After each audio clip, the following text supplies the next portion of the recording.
Здраво! Моето име е Александар и добре дојде во уште едно видео од областа на личен и деловен развој. Пред неколку дена направив едно истражување каде што ги прашував луѓето што сакаат да добијат како информации и во кој облик сакаат да ги конзумираат овие информации. Дури повеќе од 95% од луѓето се изјаснија јасно дека сакаат да научат повеќе за областа од продажбата, како би заработиле повеќе пари и она на кој што сакаат да го конзумираат тие информации се токму кратки едукативни видеа. Па да започнеме. Повеќе од стотици претражувања во текот на денот на YouTube и на Google и на останатите медиуми се однесуваат на најчесто пребараните зборови, а тоа е како да заработам повеќе пари. Седнувате дома, претражувате видеа, можеби сте прочитале книга дека треба да визуализираме, дека треба да медитираме, само замисли дека ти доаѓаат парите, треба да ги почувствуваш и сето тоа е во ред, но тебе резултати ти недостасуваат. И секако дека е така, затоа што овие резултати, односно оние препораки кои што ви ги даваат, или се нецелосни, или се делумни, не знам зошто тоа се случува, но тука сме да ги расчистиме еднаш за секогаш. Значи, најпрво мора да знаеме какви и дали имаме верувања во однос на парите. Верувања во смисла дали тие ни служат или едноставно не држат назад, не кочат од успехот, односно како ние да ги привлечеме тие пари. Еве ти една вежба да видиш каков ти е односот со парите, дали го имаш добар однос или едноставно не имаш предизвик околу сето тоа. И земи еден паричник, земи добра количина на пари и наполни го тој паричник натре со пари. Веднаш кога ќе го наполниш тој паричник со пари, земи и стави го во џебот и сега тука почнува магијата. Наблюдувај која прва мисла ќе ти дојде во моментот.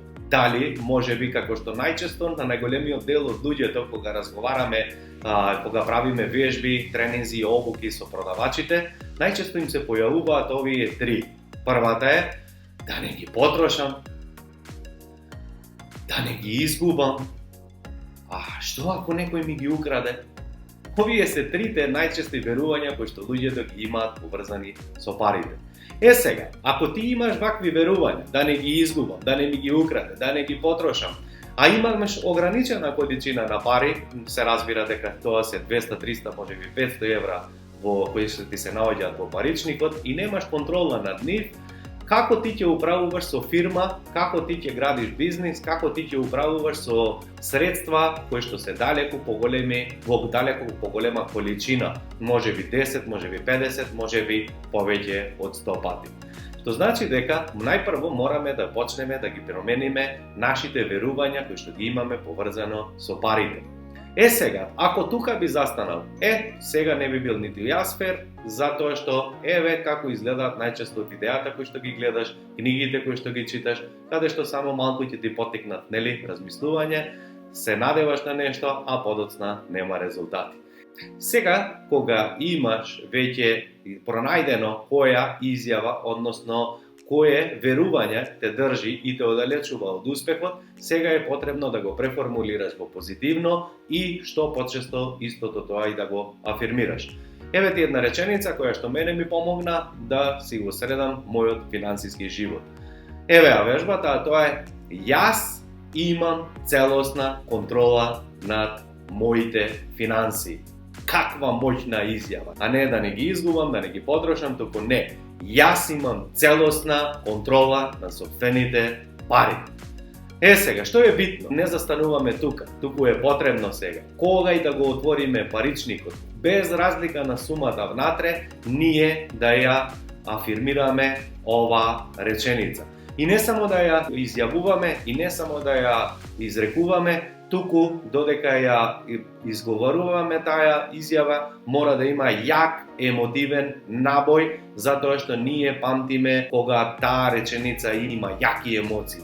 Значи, немој јас имам целосна контрола над моите пари. Не туку јас имам целосна контрола над сопствените пари. Вежбај го ова и ќе видиш како твојот живот во финансиска смисла ќе се подобри. Она што е следно е многу битно, бидејќи парите кои што ги заработуваме еднакво на вредноста која што ја даваме на луѓето од нашето окружување. Дали тоа се клиенти, дали тоа се деловни соработници, дали тоа се нашите колеги, дали тоа е работодавецот, нашите претпоставени, воопшто нема врска. Тоа е вредноста која што ми ја даваме на луѓето. Најголем дел од луѓето кои што заработуваат просечно, кои што имаат просечни резултати или се аматери во продажба, овие луѓе знаат најчесто да дадат многу помала вредност за разлика од цената која што се договориле, а не камоли да ја дадат дополнителна или зголемена вредност на луѓето кои што ги плаќаат за тоа или без разлика им прават услуга. Што значи мора да размислиш уште на самиот почеток која вредност ти им ја даваш, а не на работа одиш се нервираш зошто немам плата, зошто немам пакачување, зошто мене клиентите не ми плаќаат како што треба, зошто јас не можам да добијам нови клиенти, зошто не можам да ја затворам продажбата. Не. Затоа што веднаш ако ти се фокусираш на вакви реченици, прво што ќе направиш е ќе дојдеш дома, ќе почнеш да гледаш YouTube видеа и повторно лупчето и тркалото, односно повторно ќе се затвориш во зачаран круг.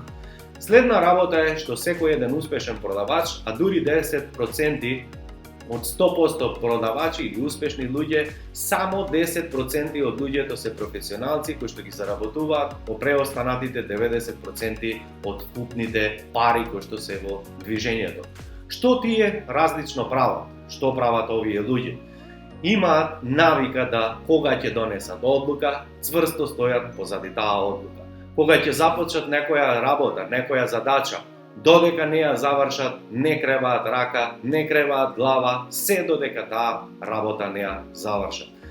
Она што сите истражувања се сигурни, а тоа е дека какви се луѓето на работно место, такви се и во домот, што значи, ако си ти мрзелив дома, си започнал 300 работи и не си ги довршил. Ако ти си мрзелив на работа, си започнал 500 работи, си им ветил на клиентите, си им ветил дека ќе им испратиш понуда, дека ќе направиш анализа, дека ќе довршиш било која започната работа и не си ја довршил, врати се, мора да ја завршиш работата, затоа што ако си мрзелив на работа, ако одолговлекуваш на работа, истиот си и дома, што значи само оваа една навика ќе ти го промени твојот живот и на работа на подобро, и во смисла на заработка, и во смисла во активностите кои што ги обавуваш во домот. Што е друго интересно, што е трета задача? А тоа е дека дури 10 овие проценти на луѓе, секој еден од нив е безпрекорно љубезен. Знае да каже на луѓето кога ќе сгреши, да каже извини, сгрешив. Знаат да користат фин речник, знаат да комуницираат добро со луѓето, знаат да кажат те молам, извини, благодарам. Оние клучни зборови кои што обичните луѓе едноставно имаат страв, имаат трема, што и да е, едноставно не ги изговараат. Значи, научи дека мора да бидеш љубезен со луѓето. Што правам јас кога бирам тим или луѓе кои што ми требаат за оној втор бизнис кој што го работам? Прво што барам дисциплинирани, одговорни луѓе, второ што барам љубезни луѓе и трето што барам луѓе кои што се подготвени да дадат многу поголема вредност од онаа кои што се платени. Затоа што кому е потребен намќор? Па намќор не е добар ниту за себе, не е добар ниту за семејството, не е добар ниту за клиентите, не е добар ниту за никого. Колку луѓе во текот на денот се намќори, нервозни, растргнати, колку луѓе кога ќе одите во некој продажен објект или на продажно место или правите состанок, ќе ги гледате како се депримирани, спуштени им се рамениците, едноставно не зрачат никаква енергија, немаат живот во нив. Како вие може да соработувате, како може да заработувате повеќе пари, ако вие сте намќор, ако вие не знаете два добри збора да кажете за луѓето, ако не сте насмеани, ако луѓето во ваша близина не се чувствуваат пријатно. Сети се само колку пати во животот имаше намќор спроти тебе и само чекаше колку побрзо да трае овој краток момент и да побегнеш, едноставно да избегаш, да побегнеш од овој намќор. Што значи, драги мои, дајте малку насмевка во животот. Корона е, криза е, сиромаштија е, проблеми се, секако дека и секога ќе ги има, но дајте малку една насмевка да видите колку магија се прави од само една насмевка. Следна работа е што треба да знаеме кога се работи за мајндсетот, односно за односот со парите, е тоа дали ние знаеме да примаме пари, дали знаеме да примаме подароци. Често пати луѓето кога ќе завршат некоја услуга и кога ќе им се заблагодарат на луѓето, они не знаат едноставно, често велат: "Абе нема проблем брат, абе нема ништо. Абе секако не е проблем, да." Зошто е таков речник едноставно? Научете да бидете благодарни, научете да искажувате благодарност. Еве јас како искажувам благодарност. Секако, сигурен сум дека исто и ти тоа би го сторил за мене. А зошто едноставно да мојата активност, мојата услуга, мојата извршена задача на некого, не бе брат, не е ништо, абе нема проблем, такви реченици, затоа што секој еден израз, секоја една емоција одлучува што ние и каква личност ќе бидеме утре. Следно, кога сме до подароците, онаа вежба која што јас ја правав, мислам дека беше на тренингот на господинот Боб Проктор, каде што не наврати во детство, за да видиме, да ги откриеме какви сме биле ние како деца, бидејќи многу добро знаеме дека од 5 до 7 годишна возраст какви навики, какви верувања ние ќе добиеме од околината, какви односи изградиме за нас, за нашите пари, за заработката и се останато, таков лик ние и ќе бидеме во иднина, без разлика на која возраст ние се наоѓаме. Еве што дознав јас за мене. Било кога мене, дали роднини, дали пријатели, некој ќе ми дадат подарок или пари ќе ми дадат, или ќе ми дадат некој денар, нели да се почестам или не знам што, најчесто како дете се срамев да земем подарок. Што правев јас? Се прикривав, срамежлив, не мора, па не сакам, абе нема потреба, и ќе глумам дека не сум заинтересиран за парите кои што секако сум сакал да ги земам. Кој е тој еден од нас кој што не сака повеќе пари, кој е тој од нас кој што не сака да прима подароци, но она што е најважно е како ние ги примаме подароците. Сега замисли го овој Александар, подоцна ќе има 20, 30, 50 години во иднина, ќе работи со продажба, ќе разговара со клиенти, ќе финишира продажба, ќе прави истражувања на пазар, ќе сума активности, а има едно верување дека срамота е да земеш пари, срамота е да наплатиш, срамота е да си бараш она што е свое.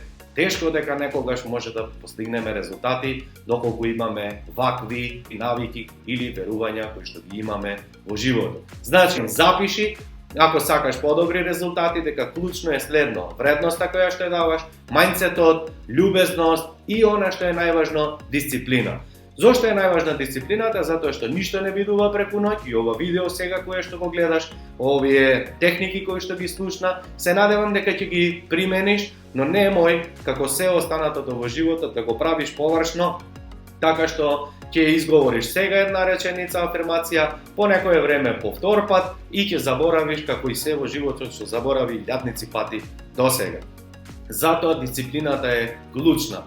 Затоа мора да се фокусираме која одлука ќе ја донесеме, какви ветувања им даваме на луѓето, затоа што ако не направиме, ако не ја извршиме задачата која што сме им дадалена како ветување на луѓето, како ветување пред себе, ако ние не ја извршиме таа задача, се ја губиме нашата самодоверба, гледаме дека едноставно не можеме да ги довршиме резултатите, гледаме дека едноставно ние не напредуваме во финансиите, што значи дека мора да бидеме дисциплинирани, затоа што од дисциплина доаѓа и самодоверба, од дисциплина доаѓа и мотивацијата, а не обратно. Се надевам дека ова видео ќе ти биде од корист. Доколку е така, претплати се на каналот, сподели го ова видео, следи ме како би добивал и во иднина и слични видеа. И она што ми е битно, пиши во коментар дали сакаш и во иднина да направам серијал еден од видеа каде што чекор по чекор, полека ќе го менуваме мајндсетот во однос на парите,